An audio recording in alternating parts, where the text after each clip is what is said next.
This is the Grow Your Clinic podcast from Clinic Mastery. We help progressive health professionals to lead inspired teams, transform client experiences, and build clinics for good. Now, it's time to grow your clinic. Welcome back to another episode of the Grow Your Clinic podcast. My name is Jack O'Brien, your host. Super humbled that you would share the next 30 minutes or so with us for this episode, and I cannot wait to bring you another guest to the podcast. We have with us today Chef Cynthia Louise. Her journey and story and approach will blow you away. Cynthia, welcome to the podcast. Oh, thank you so much for having me. This is awesome. It's good to see your face, actually, even though nobody can see us. No, they can't. But now, where in the world are you at the moment? I'm in Bali, Indonesia, in a city called Sanur, which is on the beach. Right, yeah. And that's your home, yeah? That's my home. Has been since 2012. Tough gig, right? Oh, totes, mate, totes. And what does Chef Cynthia Louise do on a day-to-day basis? What's your day job? I wake up and then I go for a walk, and then, it depends what I'm doing for the day. It could be watermelon sitting in front of me right now, and I'm just thinking, how the hell can I put that into something delicious, because I want to use the brine for a salsa.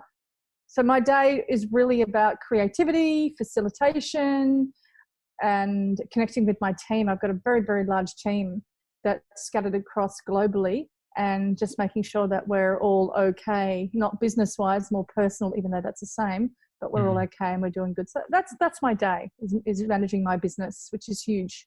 No doubt. We're going to get into the nuts and bolts of your business as we get going. Before we do, got a couple of icebreaker questions for you. So first one, what are you reading or learning right now?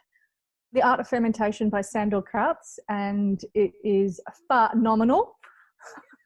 Krautz is kind of a good fermentation name, right? Sandor Katz. Sorry, Katz. I always call him Krautz. It's actually not. It's actually K-A-Z-T-S. Who inspires you? Everything around me. Everything around me. Literally all physical objects, manifestation objects, and people in general. Unreal. What did you want to be growing up? Well, that depends, because I was brought up in Papua New Guinea. So I wanted to farm, then be a police officer, a hairdresser. And then by the time I got to 17, I was smoking weed and couldn't give a fuck, really. Sure. That's the truth. Yeah, great.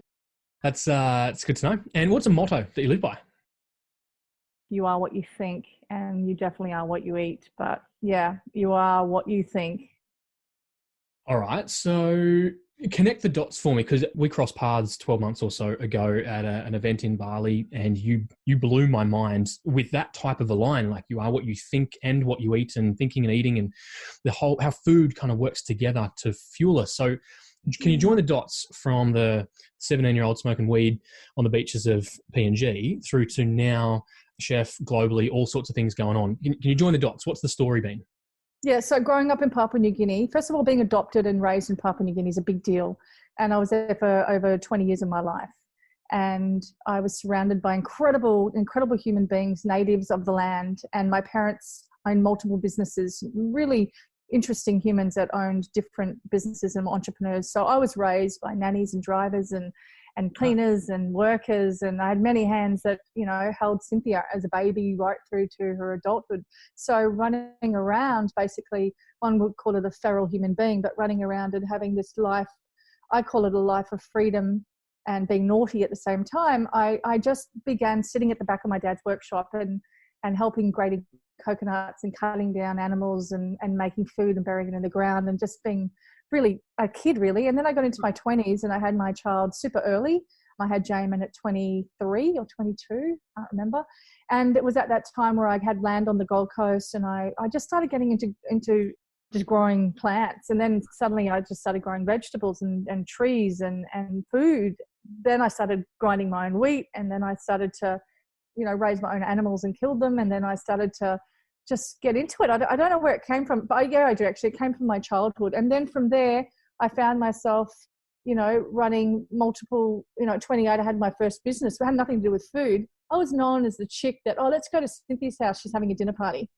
I was known for that. So I was right into food, and I was right into business. And so I'm really good at making money.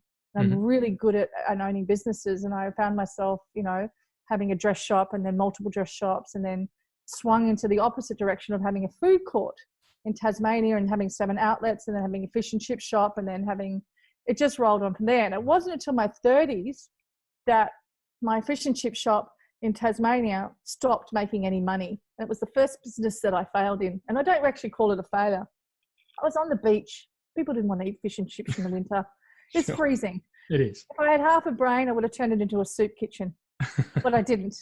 I went home with a tail between my legs, 34, and basically threw a mattress down on my parents' floor and just said, I don't have anything. I don't know what to do. And my dad said to me, you can do whatever you want. You're so smart. And it was my girlfriend, Valerie, that said to me, you're such a great cook. You should really look at that. And so I just got up one morning and decided to become a chef. And I didn't want to work anywhere. And it was because of the foundation in New Guinea that I decided to plant myself in one of Australia's leading health retreats. And I begged for that job. And I rang every day for 3 months until they let me in the door. I wanted to wash their dishes, whatever. And finally I was in the door, and that's where my journey of technique and skill came in. I knew nothing about the health industry. Right. I knew that food in its whole form made me feel good. Real food ingredients was my foundation, but I knew nothing about a health retreat. Yeah, right.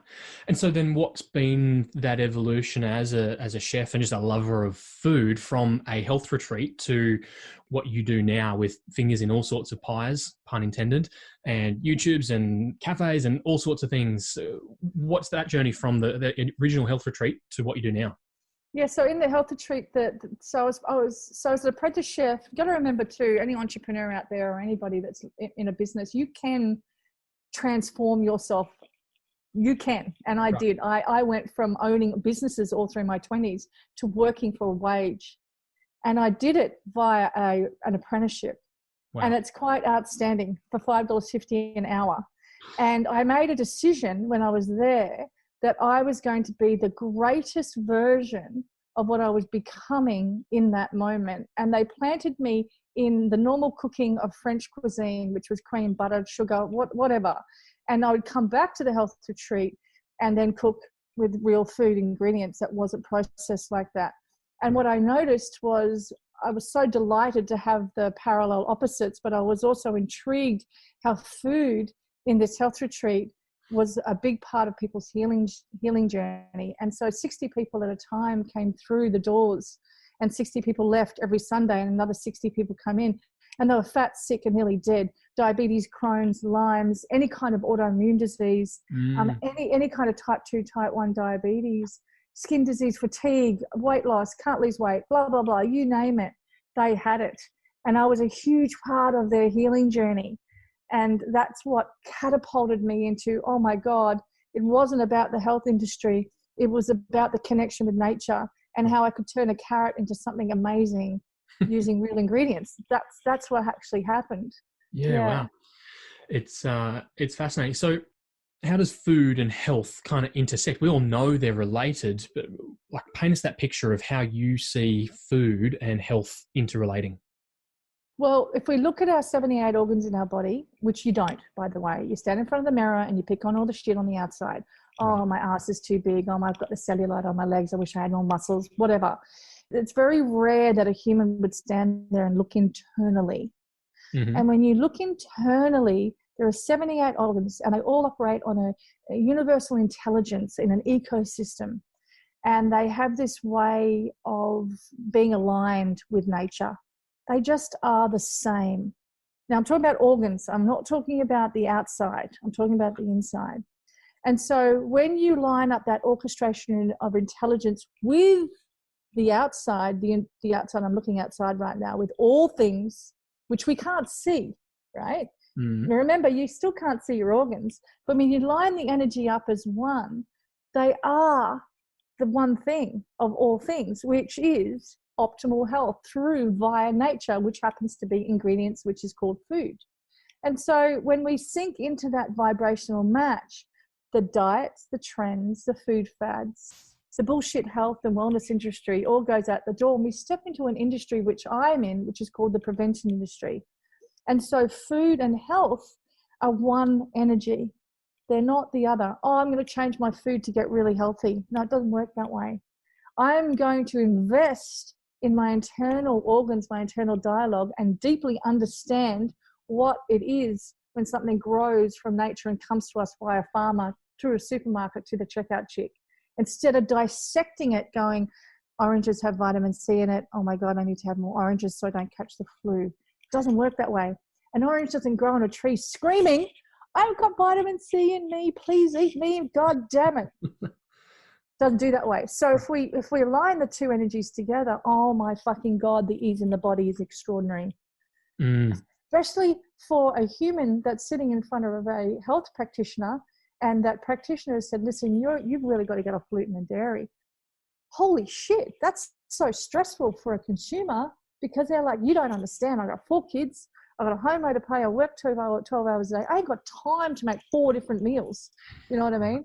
So I take a different approach, and I educate the healers of our time, any kind of practitioner, to sink into the vibrational match internally first, and then we operate to our customers second, as a big answer. So you work with entrepreneurs, business owners. We're probably not typically known for our great diets, generally, as a rule. What mistakes do you see business owners make when it comes to food? Well, I don't like to call it a mistake. I just like to call them forgotten. They're just forgotten for a minute. They put their attention somewhere else, and they've just forgotten.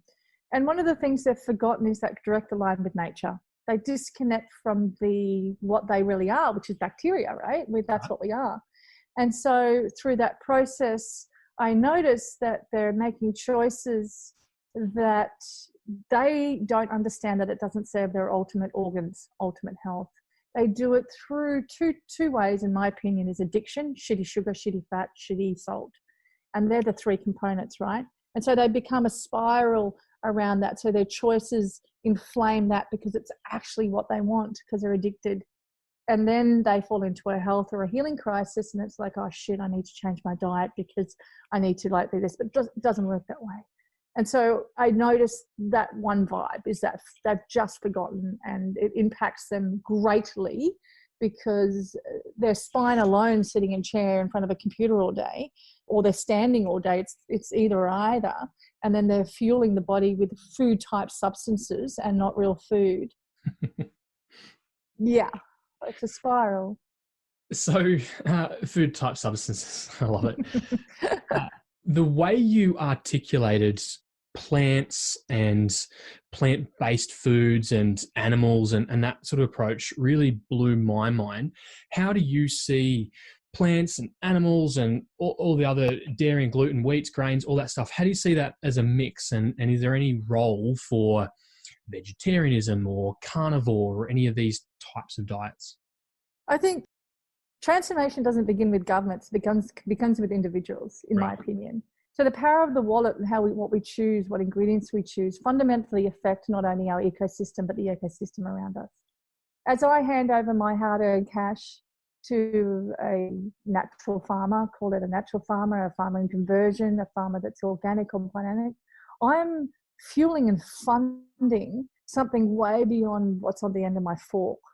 And so I know for a fact, because I'm with the Farmers Association, I get it. But not many people understand that $1 or that $10 or whatever it is a kilo that you're buying can actually make a huge difference, not only to the vegetable, but to the land. And what's normally on a land with farming is animals. And those animals play an integral part of creating soil health. Now, if you swap out now, you go vegetarian or vegan, it's all well and good and everything. And yeah, whatever. I'm not about segregating. I'm more about a deeper understanding of the universal energy and the encompassing balance of what we can do. But when we are pure vegetarian or pure vegan, there's a dogma attached to it, as there is a dogma attached to a protein-free, meat-eating, no carbohydrate, fat-free human. They're all the same energy. And I really believe that everything in moderation and moderation itself. And when we choose animals over plants, I believe our body's in a whole lot of trouble. I really, really do. Because if you go back to your mum, eat your veggies before you leave the table, Cynthia. Eat your veggies before you eat your sausages, Cynthia. finish your veggies before you eat your chicken. Now our parents knew. So when we don't have a good balance, the body goes into a crisis state. It has to try and digest that. And it's the same with that farmer that's farming animals to vegetables. It is the quality of farming that we want to invest in, and it's the quality of the output and the input that we want to invest in. And so we know science is proving time and time again that a high plant-based diet, exactly what your mother said, is the way forward. You know, it's the way forward for optimal health. Yeah. So I'm thinking about old Jack here, pre-Cynthia Jack, and just going, plant-based foods taste crap.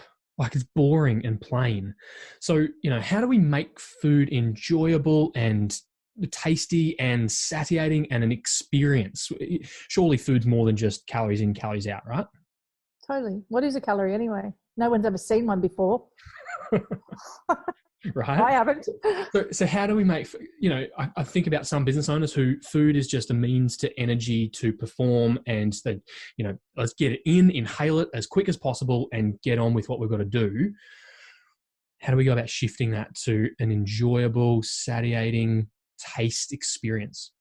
It's time. It's investing in time as you would your business. It's the same thing. We're disconnected. We run our businesses for reward, in my opinion. I have a lot of people that I've met that are just, you know, success is financial success. It's indoctrinated in us as a society. We grow up, we spend every Christmas with our parents, and then all of a sudden we get married, we go live in another suburb, we visit them once a year, we work to pay the home loan, to get these, you know, the end result of reward, when really at the end of the day, the reward is in the mundane moments. And time has this ability to allow us to sink into the truth of, if we really understood time and we understood the fact that if we made something or bought something that was plant-based, that was high plant-based, done in a way like I do it, like I am the solution for someone like yourself to give you a meal that you're going to blow your fucking mind. Right.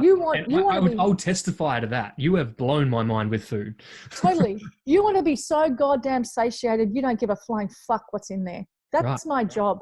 And so what I truly believe is that when we invest in the time to finding that recipe or that restaurant or that chef or that whatever, and it's done in an appropriate way of balance of nuts, seeds, herbs, spices, legumes, like I do it, you invest in that, but it takes time for you to do that. And that's the thing, we don't value time. Right. It's normal. It's not picking on anyone, or it's just our society. We work for reward, and we get in a whole lot of trouble, and then we get sick, and then we're like, shit, you know, now we need to value time, and I'm going to value my health now. It doesn't work that way. Too late. Okay, so what about those who maybe have a health challenge? Maybe they haven't respected their body, they've eaten a whole bunch of junk for a number of years or decades, or maybe they've got intolerances or that type of thing. Are we able to heal ourselves? Are we able to cure some of those maybe built up organ problems or intolerances? Is that possible? Yeah, I think that's one of the most asked questions on the planet, along with what's for dinner. You know, you know, Joe Dispenza, the greats talk about how we have 70,000 thoughts, and if we digital print those 70,000 thoughts a day out, they'll probably 0.1% of those thoughts are positive. You know what I'm saying? And I believe where thoughts go, energy flows. You've heard me say that before. And can you heal? You know, mate, fuck, I don't know. All I know is that Cynthia is here on this planet right now today, and the world is a beautiful place. And how long can I keep that really positive thought for? Because I know that when I'm in love or I'm in a positive state, I glow. And so where does that glow come from? From pure joy and happiness. So when am I looking like shit and tired? It's when I'm aggressive and angry, frustrated, working for the reward or whatever it might be. Why do I look dull and my eyes start to look yellow and my liver you know what I mean? Like, So I think thoughts have a big part to play in healing. And like I said, print out those 70,000 thoughts a day. Tell me how many of them are negative, because we get caught in the same shit. We're so addicted to the same thought every day. Oh, I've got to pay that thing off. Oh, I've got to go pick up. Oh, you don't understand. I'm really busy. You don't get it. I have so many emails. Like we're addicted to it. Do you know what I mean? Right. I am. I'm no guru, but sure. I understand where the glow comes from. Mm-hmm. I get it. I'm my own experiment, dude. Like I get it. So can you heal? Yeah. Yeah, you can. You I remember can. you Yeah. shared. I remember you shared some stories from your time at the health retreat, and so they were a lot of business people, entrepreneurs, wealthy, and how you were talking about poo a lot, and how that Yeah. has a role to play. Can you speak to some of those sorts of things? Yeah. So energy in, energy out. So we eat. We're going to look at a bottle that's operating optimally, like a new car. It's operating optimally. I'm going to go there. We're not going to talk about the human and who's greater and who's better and the ego. We're just going to stay there for a minute. So when a body is operating optimally, we eat food, we chew it, it does what it's designed to do. It gets the stomach acids, the pancreas spits out whatever alkalinity, it does what the stomach acids do it. And then optimally, we should be on the toilet an hour later. That's how it should occur. Right. Now, when you've got people, humans that are pooing maybe, Jesus, I've met some that have pooed once a week, maybe twice a week. I've met people that poo maybe once a day and they eat 3 meals a day. That is a sign that the body's not working optimally, in my opinion, based on energy, not science. Sure. Energy in, energy out. Sure. And so I believe that pooing creates flow through our digestion, through our colon, and that river of life needs to keep flowing, because when it's backed up, there's no life force coming out. This is not dead. Fetus is not dead. It's an all-encompassing energy. Death is the plants. When I look outside in my jungle area here, where the leaf drops to the ground, drops because it's dead, it then starts to decay, and then it turns into something extraordinary because of the micro. It's the same with us. So we have to have that river of life, that flow energy coming in and that flow energy coming out. Yeah, I think it's vital. Makes so much sense when you put it that way. If you were to speak to health clinic owners here, so we're all physios, podiatrists, speechies, OTs, we're all caring, health-oriented humans by default, and we end up as clinic owners, whether by default or by design, whether it was deliberate or we stumbled into it. We're leading teams, trying to make ends meet, trying to make an impact, but trying to balance the books as well. What sort of food advice do you have for the clinic owner listening here today? High plant-based, absolutely, and drink lots of water. And make sure your water, there's no such thing as alkaline water, but make sure your water is, a really good quality water, high mineral content. When you say plant-based, can we still have the occasional, like bacon?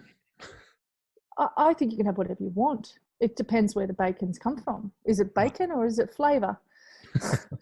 Is it a pig raised in its natural state, or is it locked in a cage? I don't fucking want to eat that shit. I don't care if you're vegetarian or vegan or not. It's just silly. It's like, it's so funny. I always say like this, like, you wouldn't whip an elephant, would you, in a race? No, you wouldn't.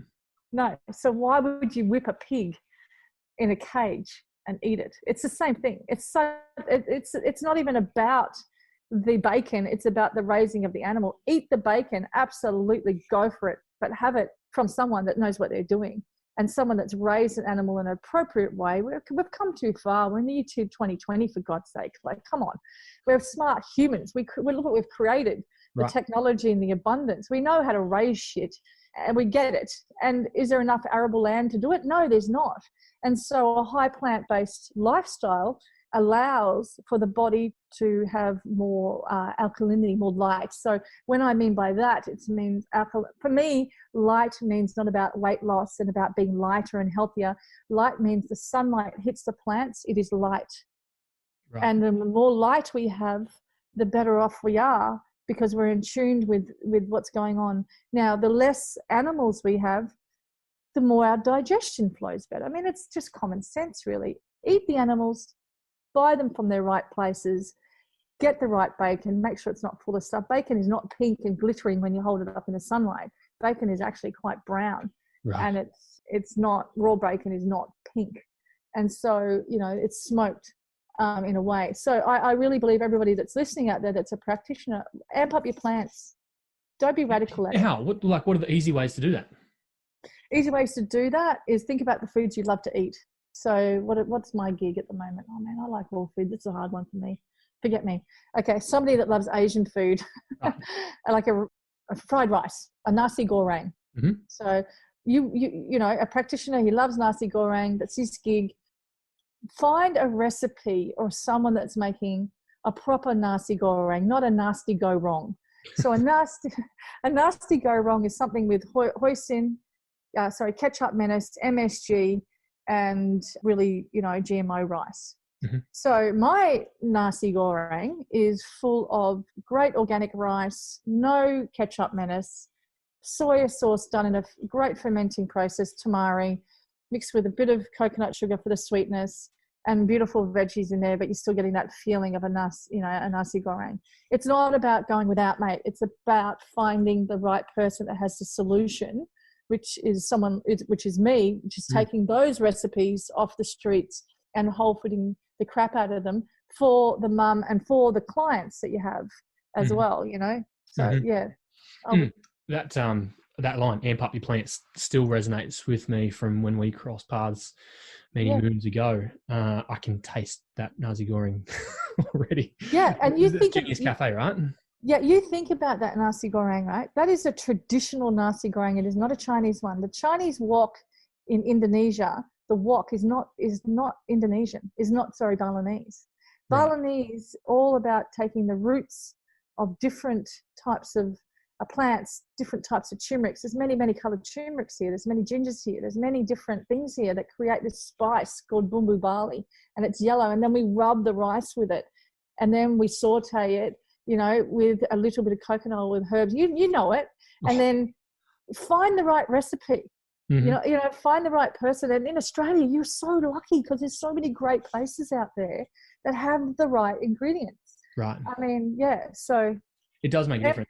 I spent 2 weeks at eating from your cafe, and it just blew my mind. The clarity of mind that I had, the health and vitality I felt. I was a skeptic, right? And you got me. So if people want to learn more about you, or how do we get some of this Chef Cynthia goodness in our life? That's the question, right? Because I am the solution. I'm the solution for your wife because she's gluten-free. Right. I'm the solution for many, many people that want to amp up their plant, and stay away from the dogma. My cat ate my dogma years ago. I'm not interested in transforming someone into a vegan or vegetarian. Right. I'm interested in leaving a legacy behind in someone's soul evolution of how to actually take plants and make them taste fucking amazing. Right. And that is done via my online cooking classes, which stream 24/7, 7 days a week, 365 days a year, lifetime access. They have this ability to plant me in your kitchen on a screen. And what I say to people is, put your feet up, watch me, fall in love with the idea that you want to make one of the 200 dishes I have online, screening 24/7 in my members area. Think about it, and then find one. And it could be as simple as, what did somebody make the other day? Spaghetti bolognese. And she made it. She's got a family of 5, all meat eaters. She's in a healing crisis right now. Her health practitioner has told her to be dairy-free, animal-free, wheat-free, and I think it was fat-free. So she's got to feed the family. Right. And so she's found me. Her health practitioner has gone, oh my God, you need Chef Cynthia Louise's recipes. She's now bought my program. She's in there for life. She made a spaghetti bolognese the other night. She fucking texted me and said, oh my God, my kids knew no different. You don't know how much. And I'm like, that's what I want for you to win, not to go on a plan or a diet and the whole family, they're screaming at you. And then you're like, I can't do this anymore. I am the solution for that mama and that client of yours at home to have lasagna without cheese, to have rendang Indonesian curry, as you would have known at Genius Cafe, right, without beef, because it's unnecessary to have a cow in your guts. I actually didn't think it could. I didn't think it could happen. I didn't think you could have a good rendang without Me beef. too. Okay, so where do we? I mean, I came home from Genius Cafe and sat down. Shouldn't have brought the kids, but we sat in front of YouTube and like binge watched you on YouTube. But overall, it's entertaining if nothing else, right? But it's bloody good food. So if we want to find out more, if listeners are going, yeah, I need some of this in my life, because I know that to amp up my plants means I'll be able to build a clinic for good in a better way when I'm nourished myself. If you want to learn more, how do we do so? Yeah, so you go to my website, you go to my shop. I've got a class with 50 recipes, celebrate your sweet tooth naturally. A class with Whole Foods Love. It's all my friends' freaking favorite food that I filmed. That's hilarious. Sausage rolls, you name it, it's in there. Then I've got gluten-free at home, which is all family favorite meals that are all gluten-free. And then I've got In the Raw if you want to do a natural detox or you're in a healing crisis. And then I've got Light and Easy, which has fermentation. It's and easy meals. So all my recipes are founded on real food, number one, accessible ingredients, none of this superfood shit, not interested. And it's all dairy-free. And the reason why my recipes are dairy-free is because the beautiful mums out there with children with autism, and that's kind of where I kind of set myself. And nobody really knows that, but the mums out there with their beautiful, beautiful, gorgeous children that have been, hit with autism, I'm their guiding light when it comes to making ice creams and cakes and all these yummy stuff without the dairy. And so they get to, have that. So that's one part. So anyway, that's where you can find me on chefcynthialouise.com and in the shop. Super. Folks, we will link that up in the show notes. We'll make sure you can find Chef Cynthia Louise everywhere on the interwebs. Cynthia, thank you so much for joining us. It's been an absolute pleasure. Oh man, it's so good to talk about it, isn't it? Like, seriously. We could talk for hours. I know, right? All those practitioners out there, I bless you. All those healers, I really do. I really bless you all. I think you're doing a phenomenal job. Thank you. And listeners, thank you for joining us. Thank you for trusting us with your time. We hope you get something out of this. Make sure you check out Chef Cynthia Louise. We'll have all the links over at clinicmastery.com/podcast. And if you want to let us know your feedback, reviews, ratings in iTunes, Spotify, or wherever else you listen to this podcast, we would absolutely appreciate that. Can't wait to bring you another episode of the Grow Your Clinic podcast. But for now, thanks for tuning in to the Grow Your Clinic podcast. To find out more about past episodes or how we can help you, head to www.clinicmastery.com/podcast. And please remember to rate and review us on your podcast player of choice. See you on the next episode.